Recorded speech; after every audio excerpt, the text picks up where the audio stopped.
events like Pro Tours, and a second-year top 8 is worth 1 point. This includes events like regional championships. Before we get to the top 10, let's talk about the avatars that were on the list in 2019, but didn't make it this time. First, there's Autumn Willow, which was at number 10 last time. This is a card that was given the avatar type retroactively, so that's why you don't see it on the timeline. She was given that type because in the lore, she's an embodiment of the forest. Anyway, for 4 generic and 2 green, she's a 4/4 with Shroud, and you can pay 1 green to shut off Shroud until end of turn. Shroud isn't used anymore, but it's basically a worse version of Hexproof. Worse because it even keeps you from being able to target your creature, so it's nice that the Willow actually has the ability to shut it off.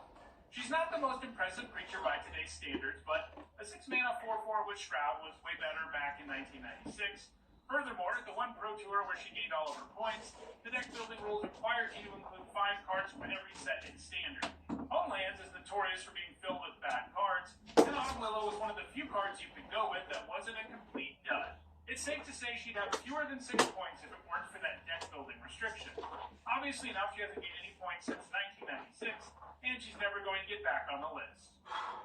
Next, there's Soul of Innistrad, which was at number 9 last time. Like Soul of Theros, which I mentioned earlier, this is the avatar of the world soul of an entire plane. For 4 generic and 2 black, it's a 6/6 with Death Touch. You can pay 3 generic and 2 black to return 3 creatures from your graveyard to your hand, and you can pay the same cost and exile it when it's in your graveyard to get the same effect. Unsurprisingly, it gained all of its points in standard decks with graveyard themes or sub-themes like Sultai, Whip, and Abzan Control, but it hasn't gained any points since 2015. Lastly, there's Avatar of Woe, which was at number 8 last time. For 6 generic and 2 black, this is a 6/5 with Fear, and it can tap to destroy a creature. While the text box is certainly strong, 8 mana is way too much for this creature, but I have good news. The cost drops to only 2 black mana if there are 10 or more creature cards in all graveyards, and once you're only paying 2 for it, it's pretty insane. The Avatar gained all of its points between 2001 and 2003 and Extended, where it was featured in Reanimator decks. The Avatar nicely does double duty. It's a great graveyard payoff to have in your hand while you're loading the graveyard, and it's not too shabby as a reanimation target itself. Avatar of Woe doesn't have any points though since 2003. Alright, let's move to the list proper, starting with the number 10 card, which is Soul of Windgrace, a newcomer to the list. In the lore, Windgrace is a powerful planeswalker who used his spirit with Urborg, Arena Dominaria. This avatar is his physical embodiment, which he uses to protect Urborg during the Phyrexian invasion. For 1 generic, 1 black, 1 red, and 1 green, he's a 5/4, and when he enters the battlefield or attacks, you can put a land from a graveyard onto the battlefield tapped under your control. He also has 3 activated abilities that have a mana cost and require you to discard a land. For a single green, you can gain 3 life. For a generic and a red, you can draw a card. And for 2 generic and a black, you can make the soul indestructible until end of turn and tap it. Each of these abilities have their place. Sometimes you need the life to outlast an aggro deck. Other times you need to dig deeper in your deck, so you go for the second effect. And other times still, you want to rumble with Soul of Windgrace, and holding up the ability to make him indestructible makes him a very problematic attacker. And of course, his attack trigger also means you can get the lands back that you discard. In Standard, the Soul has been played in Jund, Midrange, and Control decks, but it's seen more play in Modern, where there are more sweet lands it can abuse, like fetch lands, and it can also be played alongside other land-loving cards like Tireless Tracker, which gives you a ton of additional value for bringing those lands back. Soul of Windgrace looks well positioned to gain more points, especially in Modern, and it has a good shot at moving up this list. At number 9, it's Niv Mizzet Supreme, our second consecutive newcomer to the list. In the lore, Niv didn't start out as an avatar, but he eventually became the physical embodiment of Ravnica's Guild Pact, and ever since then, he's been a 5-color creature that has the avatar creature type. He costs 1 of each color of mana, and he's a 5/5 with flying and hexproof from monocolored. You also get jumpstart to your instants and sorceries that are exactly 2 colors. This means you can cast them by paying their mana cost and discarding a card from your hand. This is a huge flyer that is immune to a ton of removal spells, and if you've got the right spells in your graveyard, he's also a pretty amazing value engine. It's gained all of its points in Pioneer Bring to Light decks. This sorcery lets you tutor creatures, instants, or sorceries with mana value equal to the number of colors of mana you spend on it, and grabbing Niv with it is pretty nasty because on the next turn you can just cast it again thanks to Jumpstart. Niv Mizzet Supreme looks well positioned to keep gaining points in Pioneer. At number 8, it's Aeon Chronicler, which has dropped 2 slots since 2019. This avatar doesn't have a ton of lore around it, but it seems to be a manifestation of time itself, or at least time magic. For 3 generic and 2 blue, the Chronicler is a star with power and toughness each equal to the number of cards in your hands. It also has to spend X for X3 and a blue.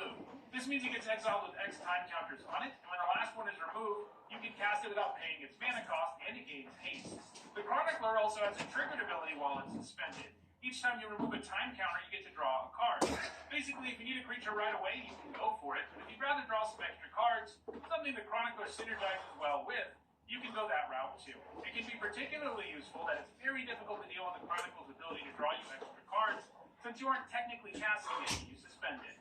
It was featured pretty heavily in Block and Standard Control decks in 2007, which could use the Chronicler both as a source of card advantage and a potential win condition.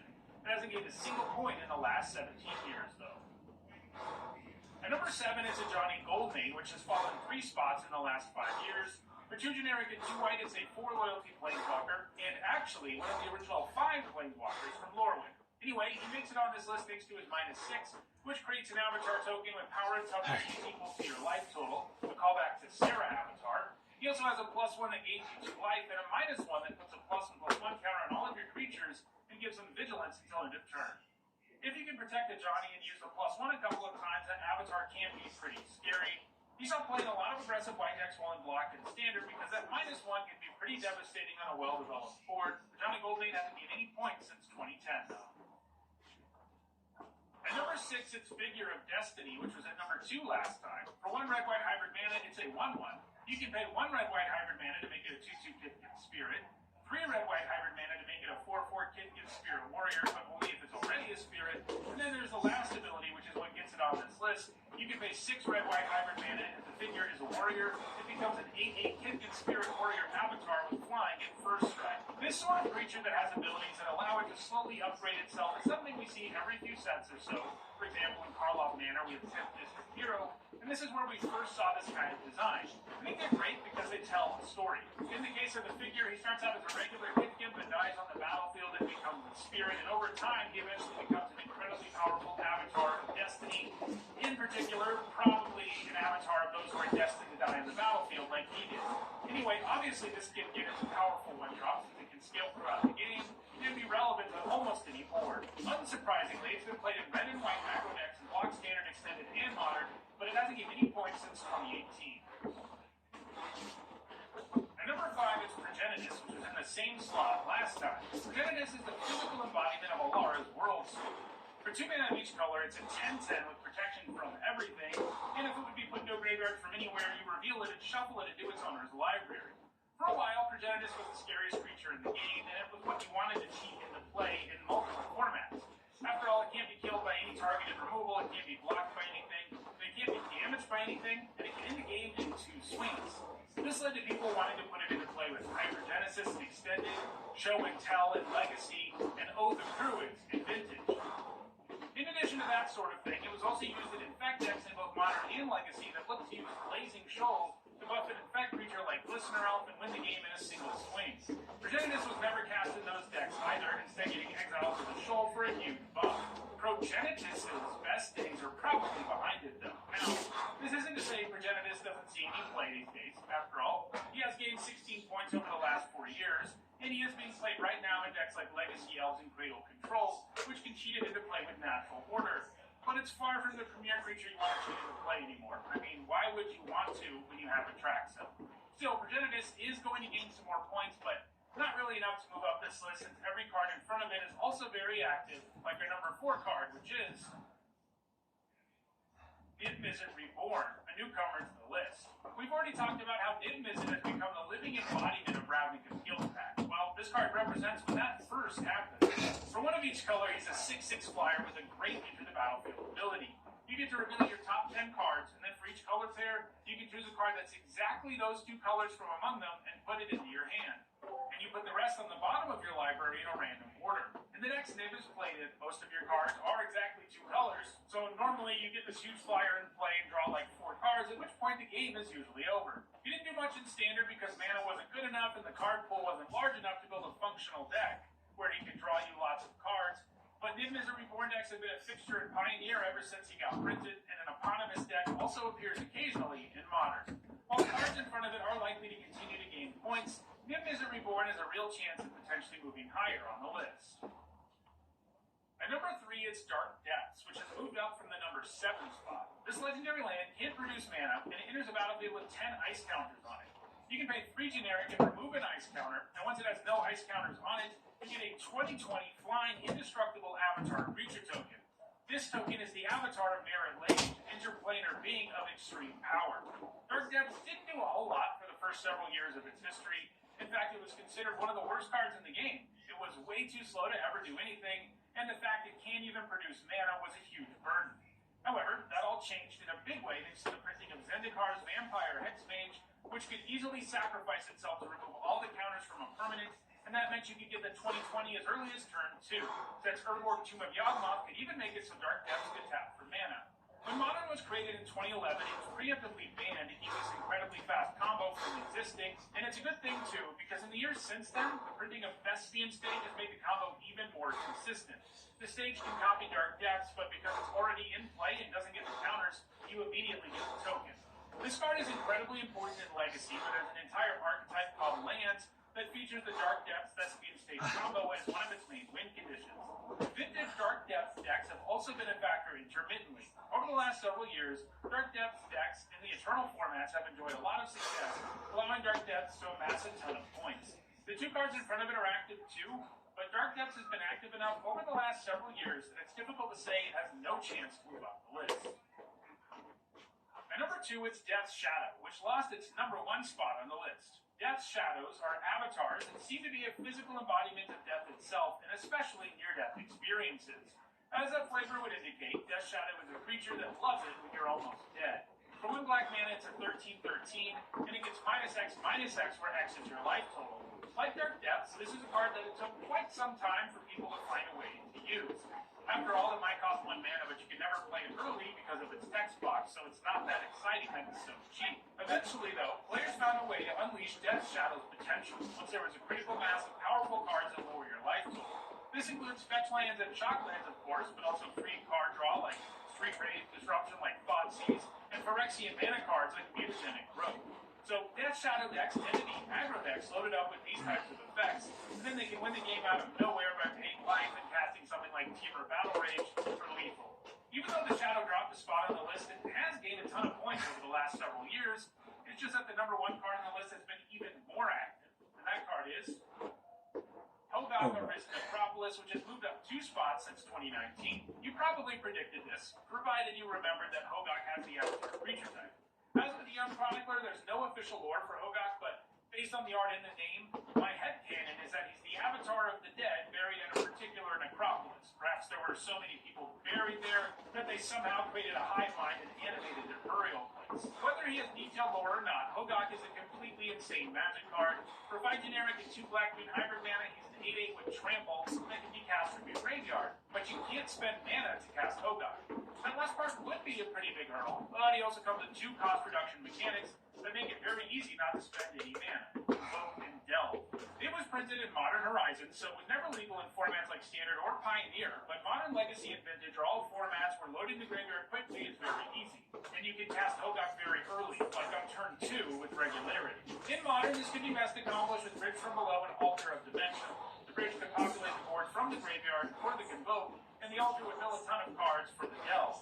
Hogaak was only legal in Modern for 2 months before getting banned there, but Hogaak has been powerful enough to continue to put up points in the Eternal format. He's found significant success in Legacy, and in Vintage has been utilized too. His primary home in Vintage is Bazaar of Baghdad.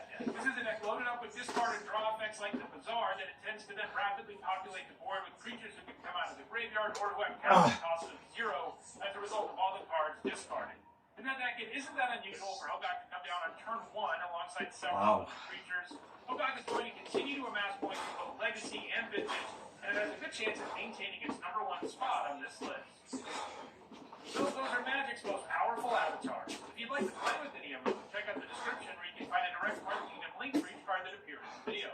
If you enjoyed this video, please like it and share it to increase its reach. If you want to make sure you catch future videos, subscribe and turn on notifications. And if you want to catch up on the more than 700 other MTG Top 10s, including many more that look at specific creature types, you should see the playlist on your screen shortly.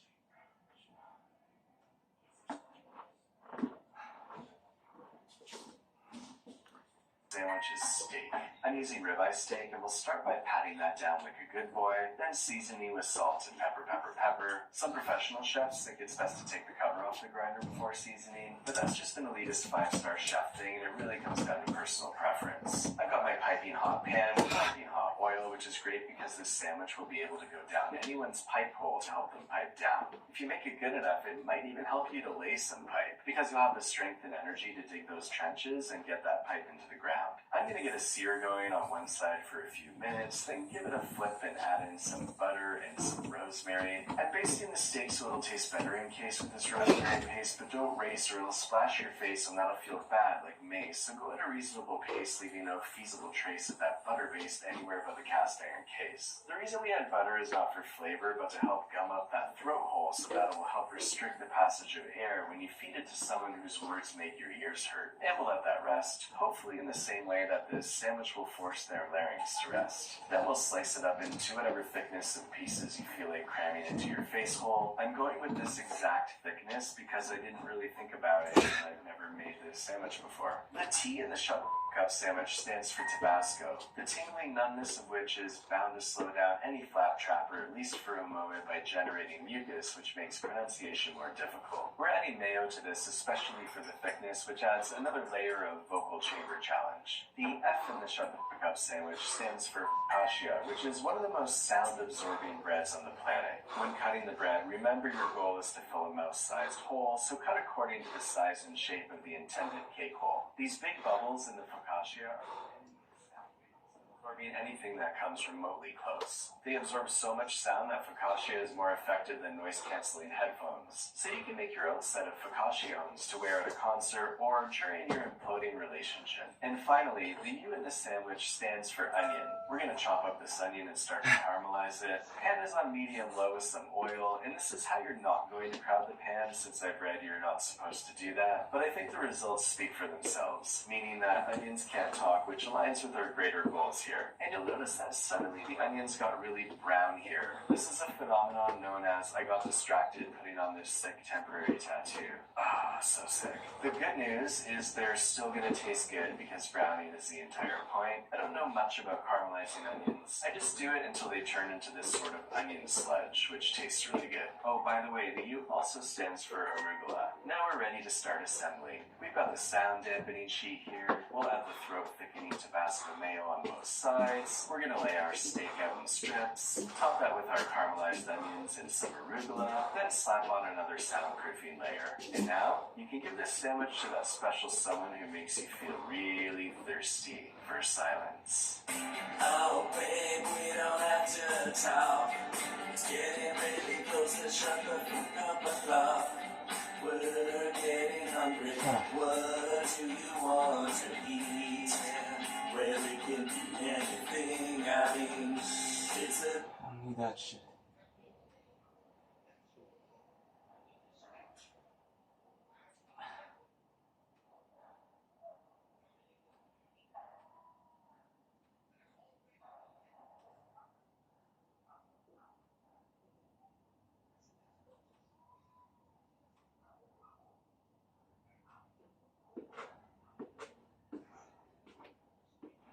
So there's this hidden source of heart attacks that rarely does anyone know about. And this is a book by Thomas Levy, MD. So I'll put the link down below. But it's actually quite fascinating because I have personal experience with what I'm going to talk about. Let me first jump to the smoking gun, okay? I'm going to tell you what he states in his book. In 78% of 101 patients, myocardial infarctions, that's heart attacks, and occluded coronary arteries, they found DNA of pathogens typical for infections in root canal treated teeth. Now, this is pretty wild. I've talked about this briefly in another video, but the big question is, what are these pathogenic biofilm microorganisms doing in your heart? How do they get there, and what's the relationship to your teeth? Now, they also found these microbes also in the clots in cerebral stroke victims, too. Just a quick story. I went to the dentist a while ago, and they're just doing a routine checkup, and have this really cool, I think it was called a 3D cone beam imaging system, where they basically can scan all the roots of the teeth and look deep inside for potential capitations or like infections of the teeth. Now, I was also an X-ray tech before I was a chiropractor, so I was interested in seeing what was going on. And so when I was looking at my teeth, I noticed there was this like huge dark little circle around one of my tooth roots. Of course, he looked at it and said, "Yeah, you have an infection going on in your tooth." Now, I had no symptoms whatsoever. So basically, this infection, which is abscess underneath the tooth, was eating away my bone. And so, based on this book, it's the chronic long-term infection that can become a problem for people, not just for heart problems, but for arthritis and many other issues. Apparently, it's quite common. If you look up the condition's name, it's called chronic apical periodontitis, that many times doesn't have any symptoms. So basically, as you're chewing and things, you're pushing this bacteria into the lymphatic system in your jaw and throughout the body. Dr. Levy points out some really interesting data. There's basically between 15 and 25 million people a year that get root canals, okay? And his theory is that the root canal is where the problem is, because when they do a root canal, they go in there, they take out some of the pulp, and they try to sterilize it, and then they seal it. The problem is they also, at the same time, take out a lot of the tubules. You have like 1 or 2 miles of these small little tubes. So as you scrape away this, you take away the immune system as well. So here we have this potential for pathogens to create problems, because it's nearly impossible to get rid of all the pathogens when they do this procedure. And so there's a high incidence of people with dental abscesses and chronic inflammation of the root of the tooth or the gums, and people who have heart attacks, which is actually very, very interesting. And many times this is missed on routine dental x-rays. One way that some people might pick it up is through a blood test looking at the C-reactive protein, which is just like a biomarker of inflammation. This infection could be in the tooth, it could be in the gums, it could be deeper into the jaw, and it could even be in the tonsils. It's the chronic exposure to these pathogens that create the problem, especially if your immune system is not strong enough to counter it, because these pathogens are creating a lot of what's called oxidative stress. Okay, now oxidative stress Let's try something. is basically a situation where we have a lot of free radical damage, and we don't have enough of the oxidative reserve to counter that situation. I mean, think about how dirty your mouth is. You have over 500 different strains of bacteria, viruses, and fungus growing in your mouth.